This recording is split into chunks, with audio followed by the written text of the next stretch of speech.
When Pilate heard this, he was even more afraid.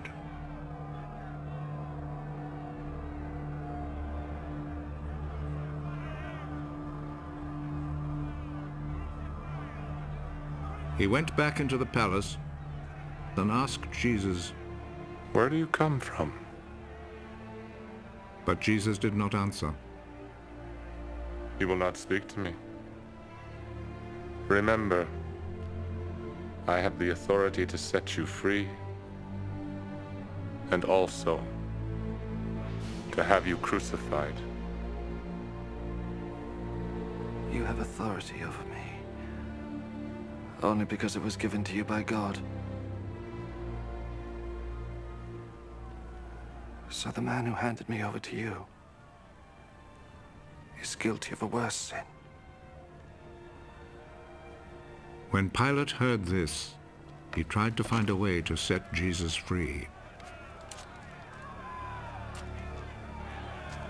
If you set him free, that means you are not the Emperor's friend.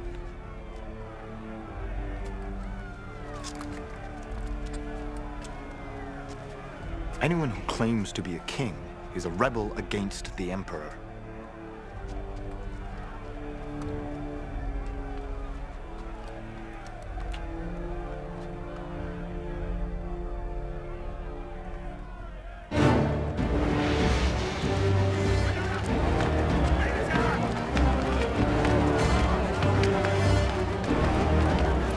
When Pilate heard these words, he took Jesus outside and sat down on the judge's seat in the place called the Stone Pavement. In Hebrew, the name is Gabbatha.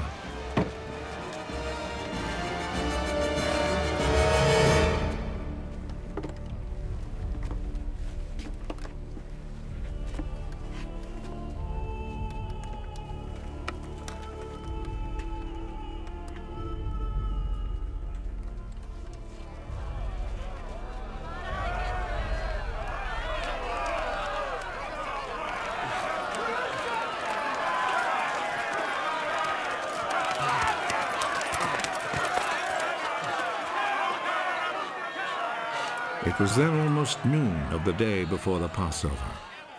Pilate said to the people, "Here is your king." Kill him.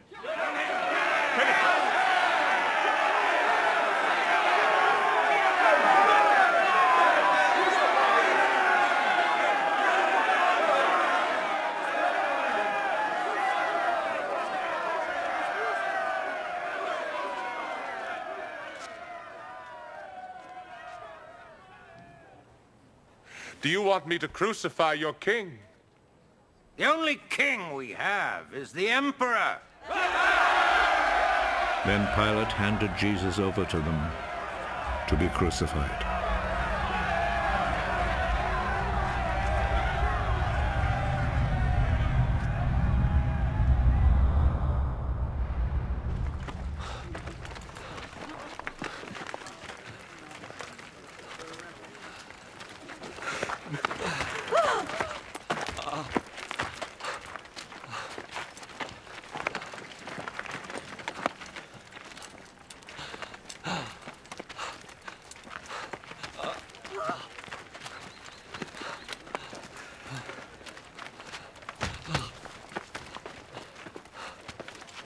So they took charge of Jesus.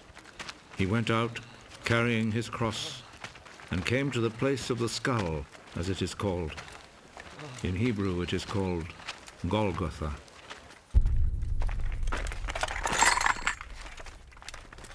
There they crucified him, and they also crucified two other men, one on each side, with Jesus between them.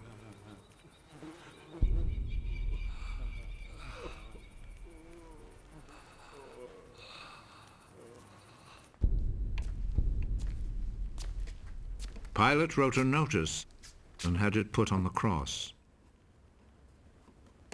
Jesus of Nazareth, the King of the Jews, is what he wrote.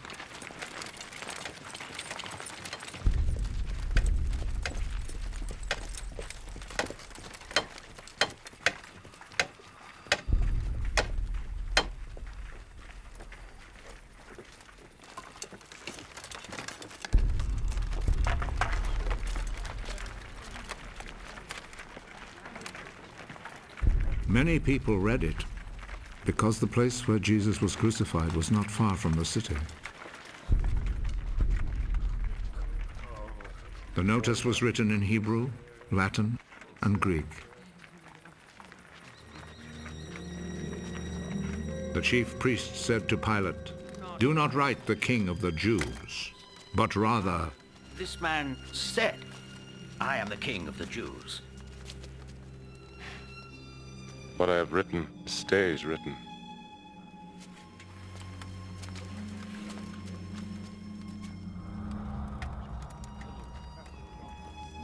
After the soldiers had crucified Jesus, they took his clothes and divided them into 4 parts, 1 part for each soldier.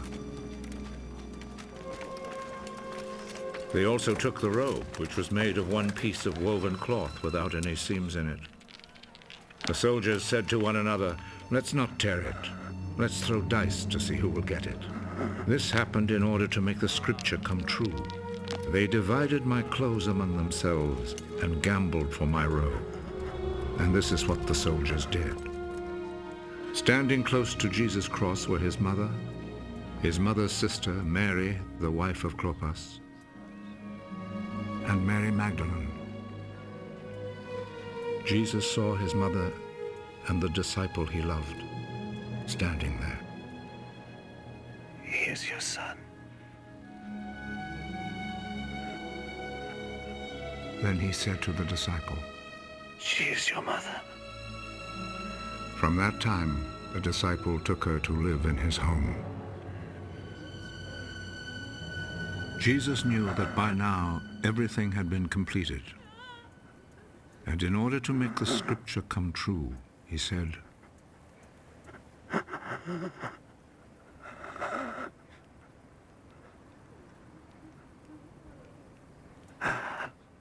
I am thirsty. A bowl was there, full of cheap wine. So a sponge was soaked in the wine, put on a stalk of hyssop, and lifted up to his lips.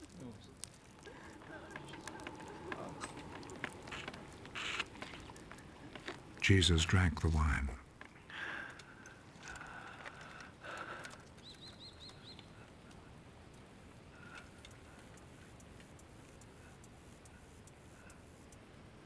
It is finished. Then he bowed his head and gave up his spirit.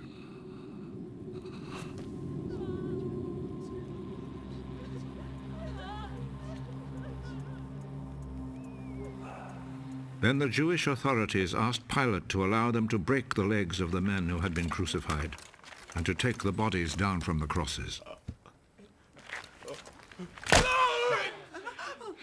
They requested this because it was Friday, and they did not want the bodies to stay on the crosses on the Sabbath, since the coming Sabbath was especially holy. So the soldiers went and broke the legs of the first man, and then of the other man who had been crucified with Jesus. But when they came to Jesus, they saw that he was already dead, so they did not break his legs. One of the soldiers, however, plunged his spear into Jesus' side.